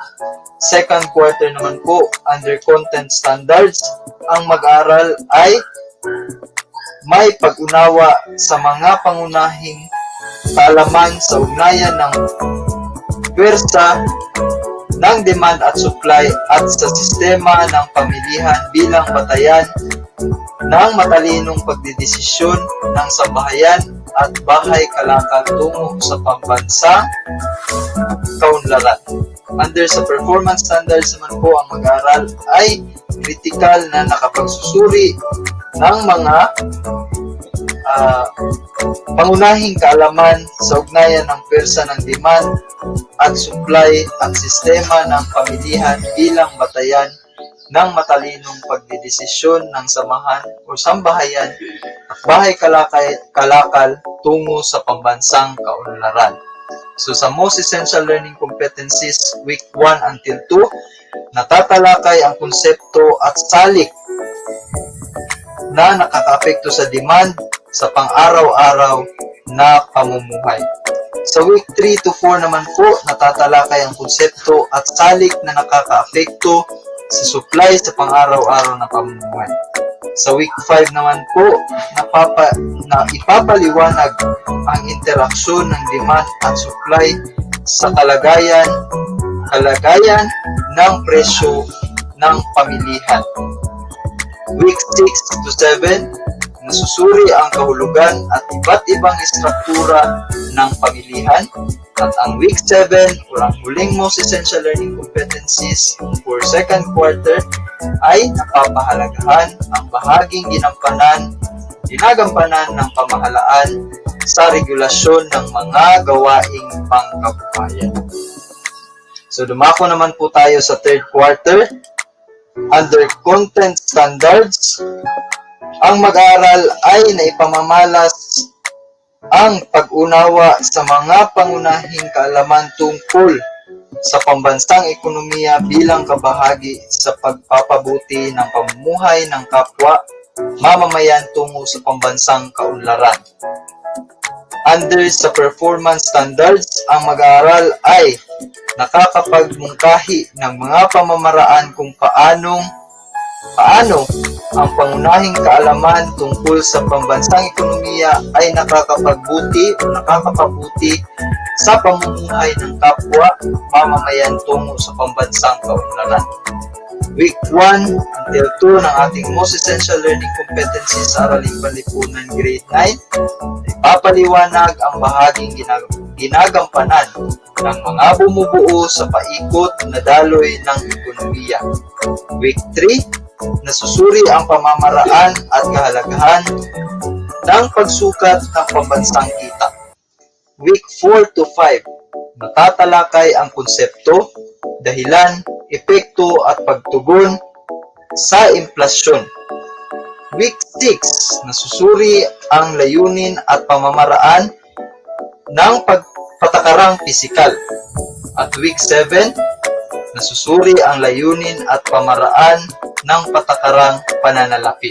At ang huling most essential learning competencies sa third quarter ng Araling Panlipunan Grade 9, which is ang Week 8, napapahalagahan ang pag-ikot o pag-impok at pamumuhunan bilang isang salik ng ekonomiya. And lastly, sa fourth quarter ng Araling Panlipunan Grade 9, sa ating content standard, ang mga mag-aaral ay may pag-unawa sa mga sektor ng ekonomiya at ng patakarang pang-ekonomiya dito sa harap ng mga hamon at pwersa tungkol sa pambansang pagsulong at pag-unlad. So, under content standards, ang mag-aaral, or performance standards, ang mag-aaral ay aktibong nakikibahagi sa maayos na pagpapatupad at pagpapabuti ng mga sektor ng ekonomiya at ng mga patakarang pang-ekonomiya nito tungo sa pambansang pagsulong at pag-unlad. So, under most essential learning competencies, week 1 ng 4th quarter grade 9 Araling Panlipunan, nasisiyasat ang mga palatandaan ng pambansang kaunlaran. Week 2, natutukoy ang iba't ibang gampanin ng mamamayang Pilipino upang makatulong sa pambansang kaunlaran. At sa week 3, nasusuri ang bahaging ginagampanan ng agrikultura, pangingisda at panggugubat sa ekonomiya.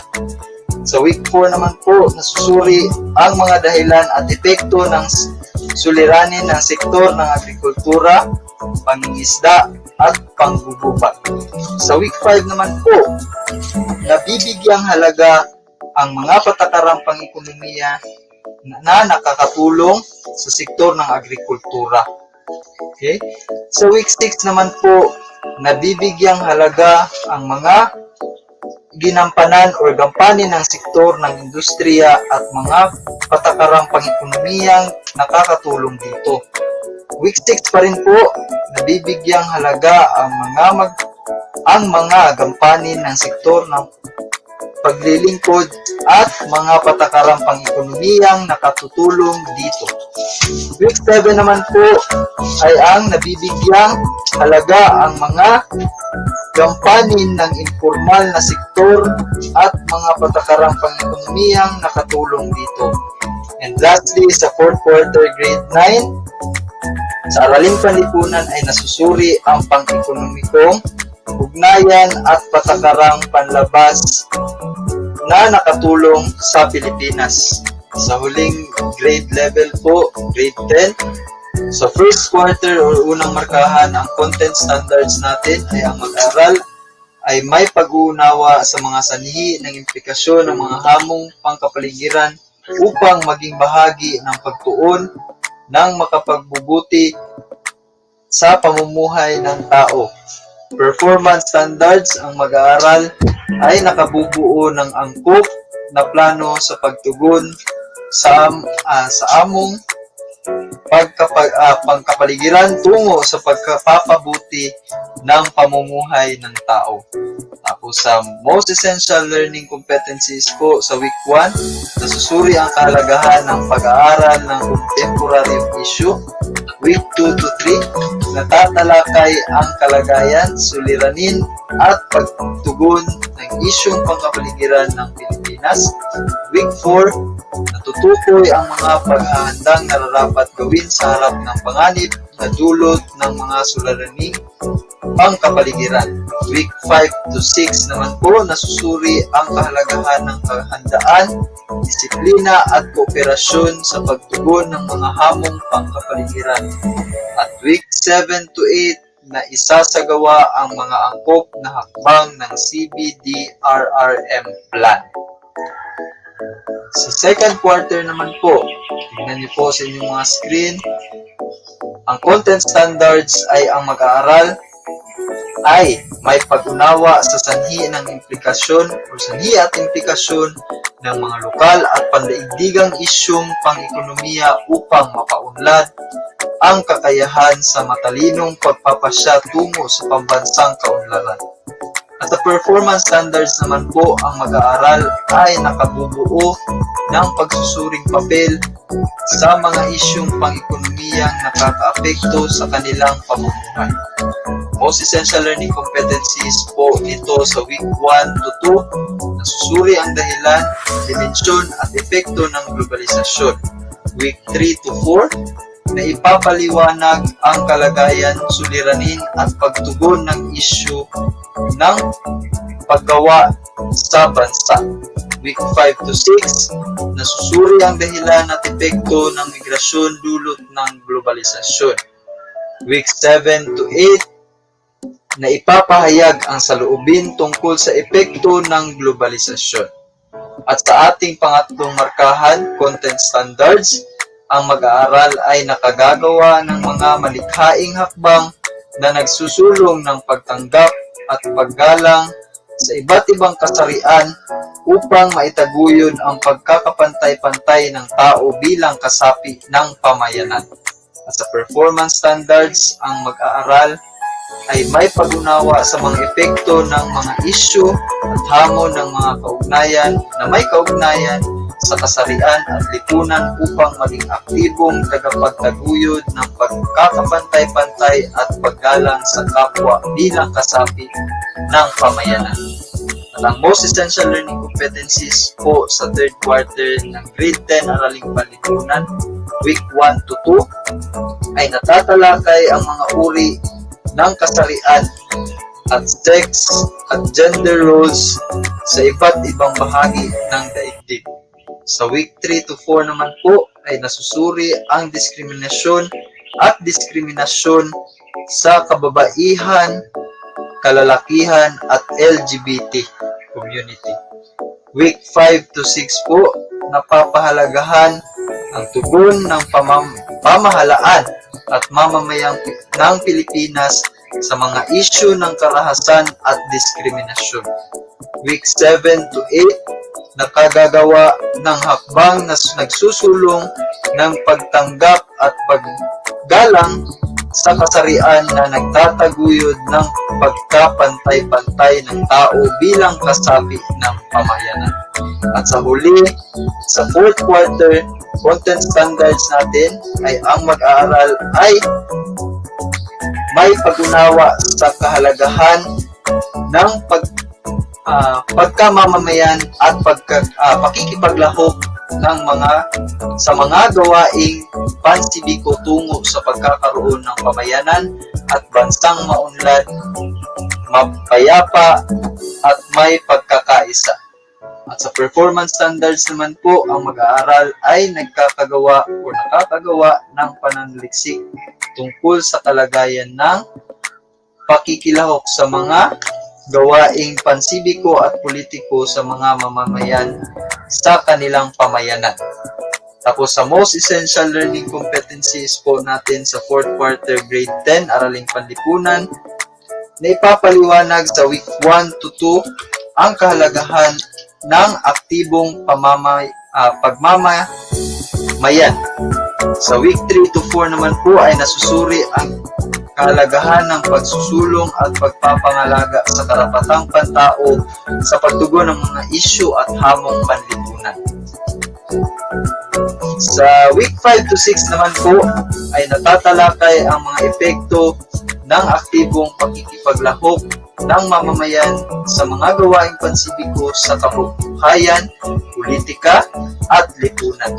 At ang panghuli naman po, sa week 7 to 8 ay napapahalagahan ang papel ng mamamayan sa pagkakaroon ng isang mabuting pamahalaan.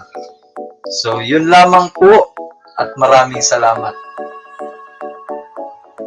Ayun po, naway naunawaan ninyo ang aking iprinisintang most essential learning competencies ng grade 7 until grade 10 sa asignaturang Araling Panlipunan. Muli, ito po si Alvin Aquitania ng Matina Biao National High School at sana magkaroon tayo ng positibong pananaw tungo sa pag-aaral at pag-unlad ng ating kabataan. Maraming salamat!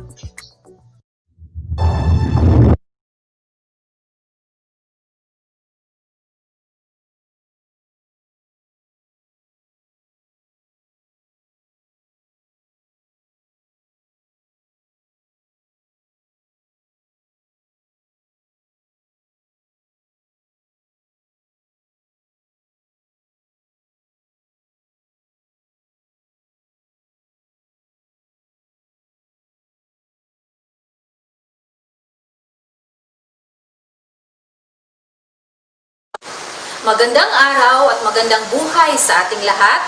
Ako po si Ginang Lorna Dairit, ang inyong lingkod sa larangan ng edukasyon sa pagpapakatao ng Cluster 6. Ako po ay taos-pusong makikiusap sa lahat ng participants at tagapakinig na seryosuhin po natin ang pakikinig sa paglalahad ng mga most essential learning competencies or MELCs kasi ito po ang ating magiging gabay sa pagtuturo ng ating asignaturang ESP.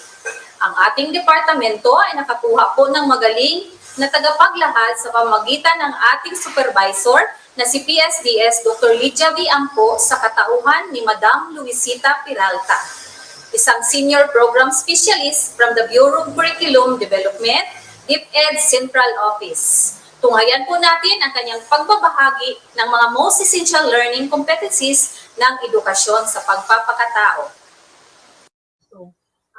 Sa bawat tatalakayin ay paano pinili ang mga most essential learning competencies sa ESP. Lahat po ng asignatura ay sinunod ang prosesong ito. Una, nagkaroon po kami ng curriculum review mula noong 2019 at naging resulta po ng curriculum review ay ang pag-uuri ng essential at desirable learning competencies ng mga na nasa curriculum guide na naka-upload dated May 2016. Pagkatapos po yan ay sinuri namin ang mga katangian ng mga learning competencies na to. Kung ito, ang bawat isa ay sinusunod ang mga criteria ng essential or desirable. Pagkatapos po, dahil sa visit na ito, ay kinakailangang bisitahin ang mga learning competencies, mga pinili namin essential learning competencies para maging most essential learning competencies. Pansinin na sa baitang 1 hanggang 6, binawasan lamang ang bilang ng mga learning competencies, samantalang sa junior high school, binawasan lamang ang akit. Yan ang tatalakayin sa susunod. Okay. So ano po yung mga essential learning competencies? So babasahin ko lang ng mabilisan. Unang katangian, sinasalamin ito mga pambansang kamantayan sa pagkatuto. May kaugnayan ito sa mga mahalagang konsepto sa ibang asignatura na ilalapat sa buhay. Lubong mahalagang pag-aralan nila ito kung itutumpira sa ibang learning competency, lalo na kung titigil sila sa pag-aaral sa susunod na taon. At sa paaralan lamang ito matututuhan kung hindi nila ito matutuhan sa mga magulang at komunidad. So, ano naman po yung mga desirable learning competency? Kapag kulang o walang katangian ng mga essential learning competency, hinabuti po namin uriin ito bilang desirable learning competency. So, At mahalaga pong paunawa, binawasan lamang ang bilang ng mga learning competency sa isa hanggang 6 at ang bilang ng mga paksa sa junior high school, ngunit hindi ang mensahe o esensya ng mga paksa o learning competency. So, ano po yung mga batayan sa pagpili ng mga MILF? Una, syempre po yung criteria, yung developmental task ni Robert Habibers, mga pamantayan sa pagkatuto ng ESP at istruktura ng curriculum. Ang kaisa-isang criteria sa pagpili ng mga MILF ay endurance na talagang pangmatagalan. Ibig sabihin kahit graduate na sila, ano pa man ang kanilang profesyon o pinili curriculum exit, yung po ay nananatili sa kanila at nagiging bahagi ng kanilang pagkatao. Meron din po kaming mga dalawa pang sinalang-alang. Yan po yung readiness for the next level of learning. Ibig sabihin, may taglay na prerequisite sa susunod na antas ng pagkatuto at leverage o may maximum na pakinabang. So, ano po ang isang ikatlong batayan ng pagpili ay yung mga pamantayan sa pagkatuto. Bawat baitang ay may pangkalahatang pamantayan ayon sa kalikasan ng asignatura. At batay dyan sa pangkalahatang pamantayan, binuo po ang pamantayan sa lalaman o content standard at pamantayan sa pagganap o performance standard. So ano po yung sinasagot ng tanong na pamantayang panglalaman? Ang tanong po ay ano ang dapat malaman at maunawaan sa paksa ng mag-aaral. Kaya mo naunawaan yan, no?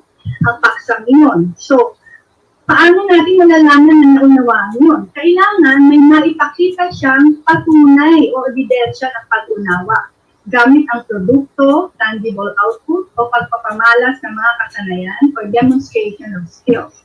At ito ang pamantayan sa pagganap. Okay. Mapapansin nyo na sa ESP po, hindi tayo biglang pumalaot sa mga kasanayan sa pagkatuto. Kasi bago po mabuo yung 4 na yan, sa bawat paksa po ng ESP, lagi may 4 na learning competency o kasanayan sa pagkatuto.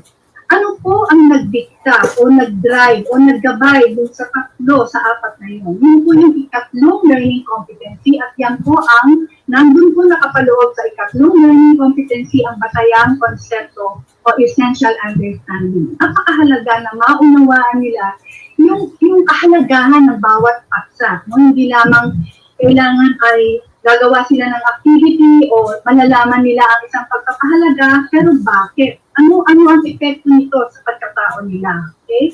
So, ang ika-4 po na batayan ay istruktura ng curriculum. Kami po, nung bago pa mag-K-12, pumalaot na kami, ginamit po namin understanding by design. No?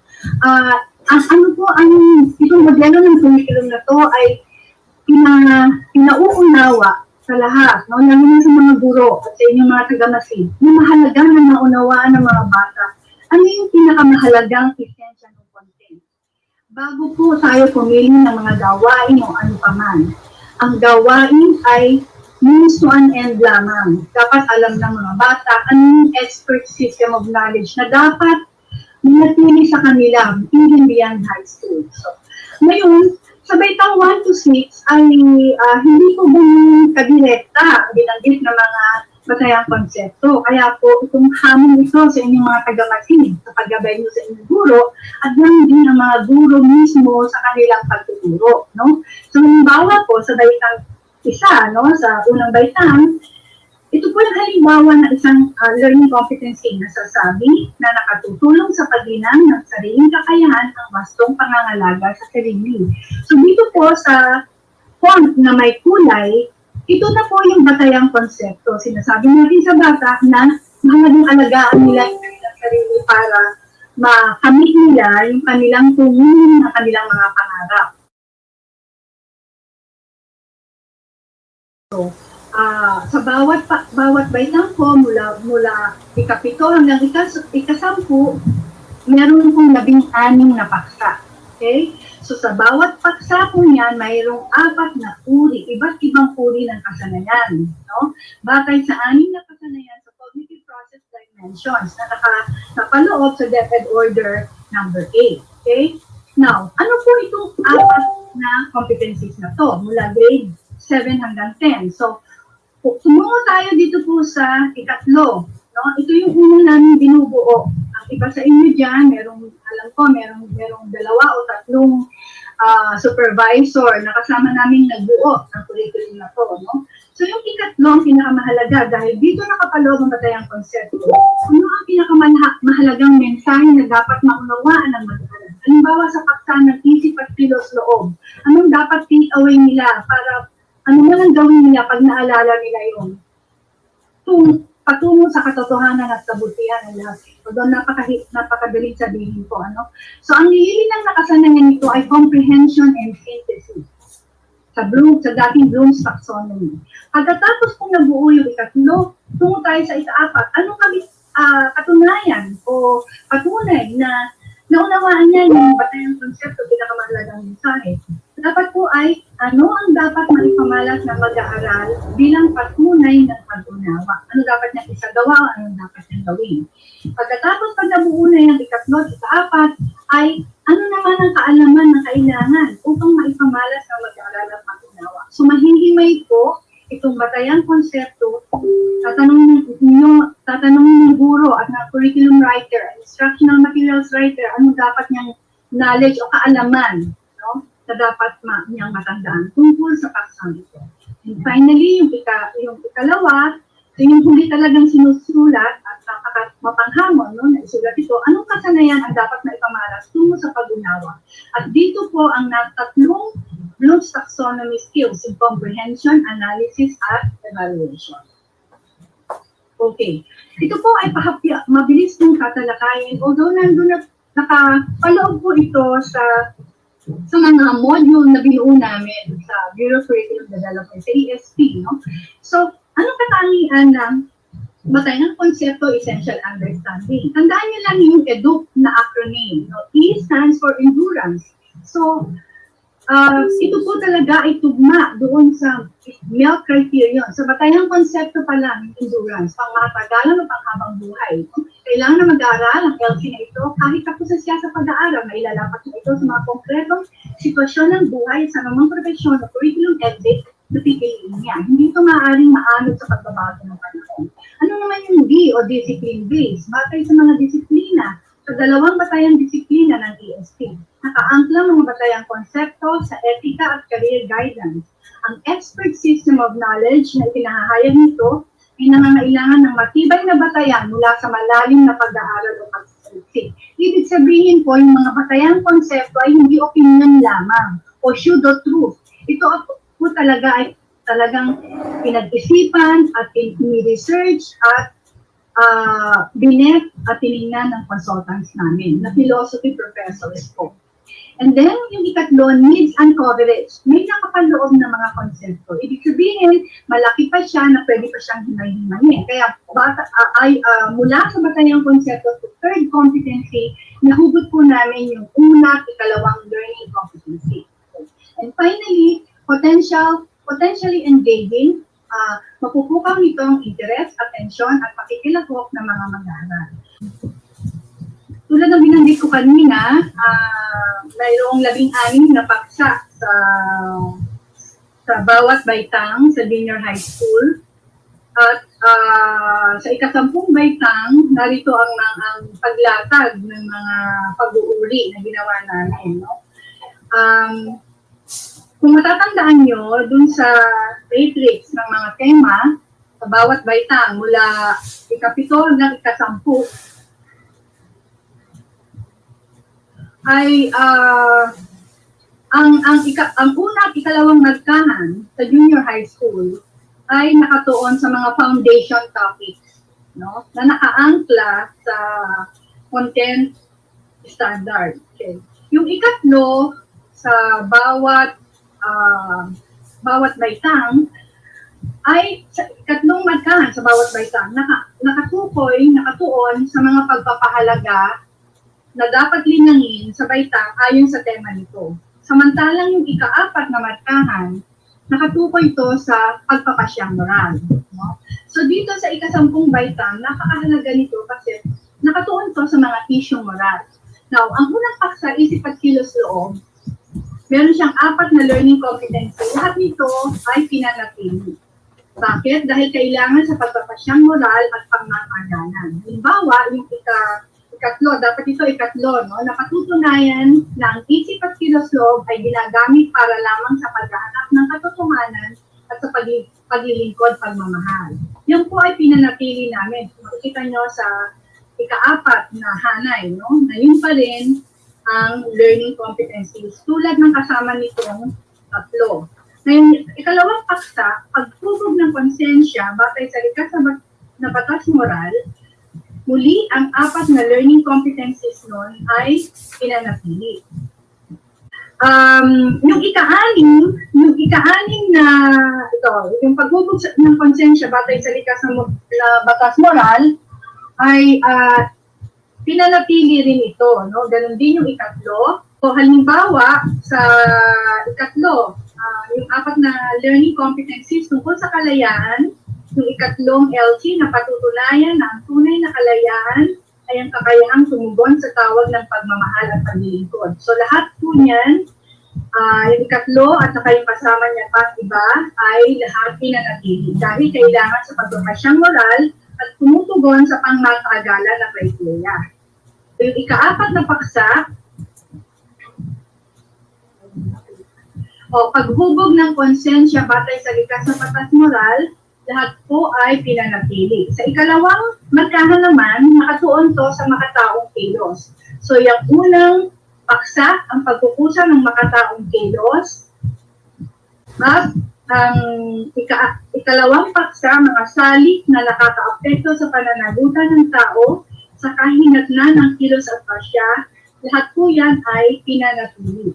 No? Halimbawa, yung unang learning competency dun sa ika-6 na paksa, na paliliwanag ang bawat salik na nakaapekto sa pananagutan ng tao sa kahinatnan ng kanyang kilos at pasya, mapapansin nyo na pinanatili siya. Nandun pa rin siya sa talaan ng milk sa huling hanay. Sa ika-7 paksa, mga yugto ng makataong kilos, lahat din ito. Ganun din sa ika-8 paksa, yung huling paksa sa ikalawang markahan, pinanatili din. Bakit? Dahil kailangan sa pagpapasyang moral. So ito ang paksang layunin, paraan at sirkumstansya ng makataong kilos. O kaya, sa English, yung determinants of morality. No? Halimbawa, sa ika-4 na learning competency, na kapag tatayan ng kabutihan o kasamaan ng kilos, sa isang sitwasyong may dilema batay sa layunin, paraan at sirkumstansya nito. So, makikita nyo na ang patunay ng pag-unawa niya doon sa 3 determinants ng morality ay kailangan niyang maipakita sa pamamagitan ng pagtataya ng moralidad ng kilos sa isang konkretong sitwasyon. Tatlong markahan naman, mga pangunahing virtud at pagpapahalagang moral. Mapapansin nyo na sa ika-9 na paksa o unang paksa sa unang markahan, pagmamahal sa Diyos, ito po ay napakahalaga lalo na sa panahon nito. Kaya lahat po yan ay pinanatili namin.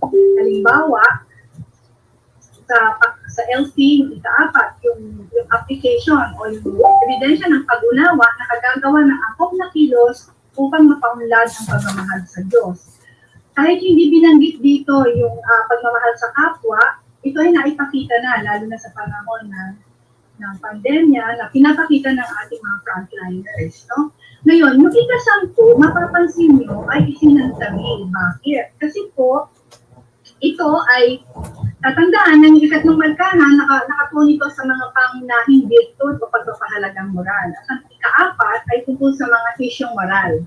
Okay? Ngayon, itong paggalang sa buhay ay may kaugnay na paksa sa ika-4 na markahan. Yung paksa 13, mga issue tungkol sa paglabag sa buhay. No? So, mapapansin nyo bakit ito isinantabi kasi minabuti namin palutangin yung learning competency na nakatuon sa issue moral. So, doon po sa milk na kumbaga, nananatili, although sinangtabi, lagay namin yung unang LC sa paggalang sa buhay, ay pinanatili namin yung ika-13.1 na LC, no? Natutukoy ang mga gawain taliwas sa kasagraduhan ng buhay. Tumungo na tayo dun sa ikalawang LC ng paggalang sa buhay. Natutukoy ang mga paglabag. Ito po ay isinama na sa 13.2, yung ikalawang learning competency tungkol sa mga issue sa paglabag sa buhay. So ang lumutang po, ang pinanatili namin ay nasusuri ang mga gawain taliwas sa kasagraduhan ng buhay. Susunod na slide. Okay. Ito po ay mapapansin nyo, no, na sa ikatlong LC, sa paksang paggalang sa buhay, ito po siya, napangangatwiranan na mahalaga ang buhay dahil kung wala ang buhay, hindi mapapahalagahan ang mas mataas na pagpapalaga kaysa buhay, di makakamit ang higit na mahalaga kaysa buhay. Ngayon, since ito po ay isinama o minerge namin sa 13.3 sa mga issue moral tungkol sa buhay, narito na po ang buong milk na pangangatwiranan na, okay, mahalaga ang buhay dahil kung wala ang buhay, hindi mapahalaga ng mas mataas na pagpapahalaga kaysa buhay, di makakamit ang higit na mahalaga kaysa buhay. So, ito po yung batayang konsepto dito sa ikatlong learning competency sa paksang paggalang sa buhay. Ngayon, bakit kami may nagkaroon ng ikalawang batayang konsepto? Narito po siya. Ang pagbuo ng posisyon tungkol sa mga issue sa buhay bilang kaloob ng Diyos ay kailangan upang mapatibay ang ating pagkilala sa kanyang kadakilaan at kapangyarihan at kahalagahan ng tao bilang nilalang ng Diyos. Mamaya ipapakita natin, babalikan po natin dahil itong bagong batayang konsepto dito sa MELT na ito ay makikita po sa diwa ng nasa 13.3 na learning competency, kung saan nakapaloob ang batayang concept. Okay. Sa ikatlong patuloy ng ikatlong markahan, pagmamahal sa bayan. Pinanatili po namin dahil mahalagang elemento sa pagpapakatao at pangmatagalan ito. At ayon sa research na ginawa ng ng NCCA, Culture and Arts po, na katuwang ang NEDA sa 11 pagpapahalaga. Ito po sa isa sa mga pinakamababa natin, no? Okay, so napakahalagang panatilihin po natin yan. Halimbawa, sa ikatlong learning competency na pangangatwiranan na nakaugat ang pagkakakilanlan ng tao sa pagmamahal sa bayan, hindi ka global citizen at di ka mamamayan.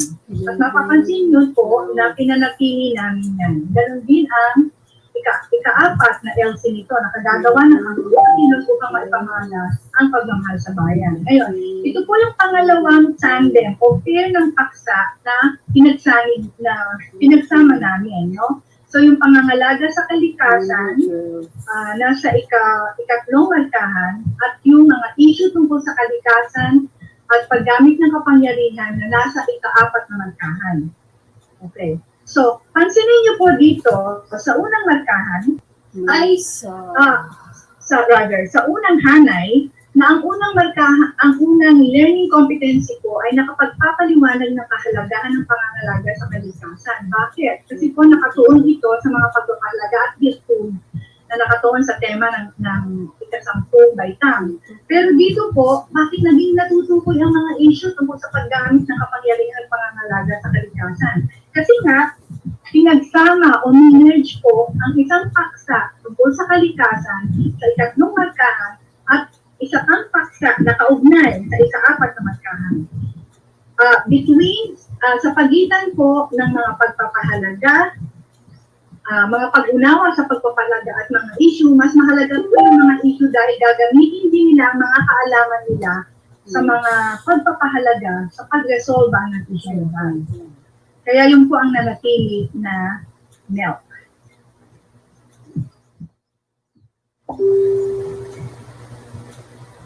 Okay? Ang susunod po ay ang ito. Sa 12, ang sa 12.3, ito po, makikita nyo na pinagsama na rather, yung LC 10.3 at 12.3. So ito na po ang in-enhance o binago na milk, no? Na tungkol sa batayang konsepto. Na pangangatwiranan na isusulong ang kaunlaran at kabutihan panlahat kung ang lahat ng tao ay may paninindigan sa tamang paggamit ng kapangyarihan at pangangalaga sa kalikasan. At niretain po yung tatlong batayang konsepto na nasa LT 10.3. So, ano po yun? Tungkol sa kalikasan. Lahat tayo ay mamamayan ng isang mundo dahil nabubuhay tayo sa isang kalikasan o Mother Nature. Ikalawa, inutusan tayo ng Diyos na alagaan ng kalikasan, stewards, at hindi maging tagapagdomina para sa susunod na henerasyon. At ang ikatlo, na galing dun sa paksa tungkol sa pangangalaga sa kalikasan, binubuhay tayo ng kalikasan. Noong po sa ika-4 na learning competency, dito sa pinagsama na 10.4 at 12.4, muli mapapansin nyo na binigyan diin ang pagresolba ng pagbuo ng isang posisyon. So, ang milk na nabuo po ay nakabubuo ng mapanindigang posisyon sa isang issue tungkol sa paggamit ng kapangyarihan at pangangalaga sa kalikasan ayon sa moral na matayan. Pansinin na in-enhance po namin yung pagbabago. Nilagyan namin ng ayon sa moral na matayan. Ang natira po, yung 13 at yung 13 na merge o nasanib sa paksa 10 tungkol sa buhay at yung 14 nasanib sa paksa 12 tungkol sa kalikasan, ang natira na lamang po ay yung 15 at 16. At ano po yun? Yung paksa 15 at 16.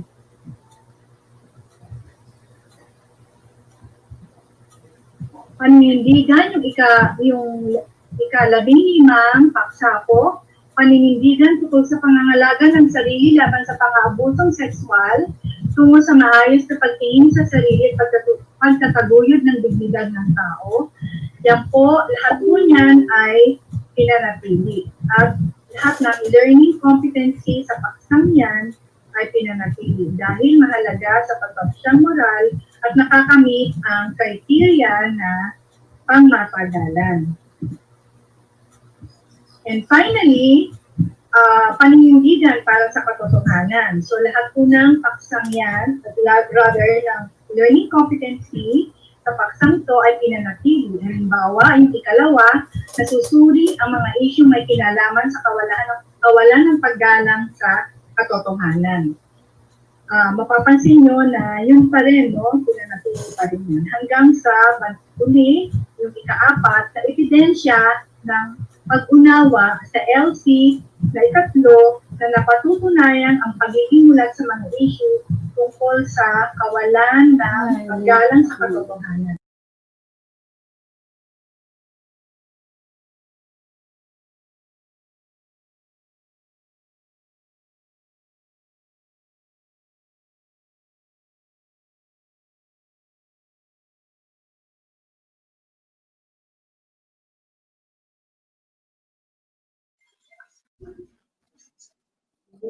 And that concludes the walkthrough on the most essential learning competencies or MELCs for the junior high school level.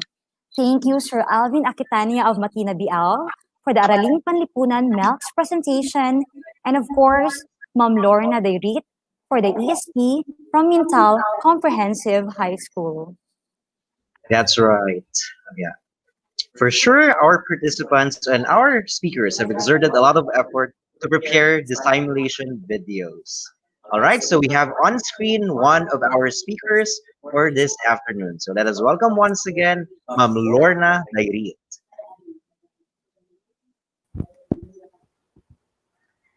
Hello, good afternoon po. Hello, good afternoon, Ma'am Lorna. So, how are you right now po? Kamusta po tayo? Okay naman po, dito lang po sa bahay. Sir, Okay, ma'am, so, nais ko pong magbigay galang sana kung pwede. yes po, you can have your time po. Okay.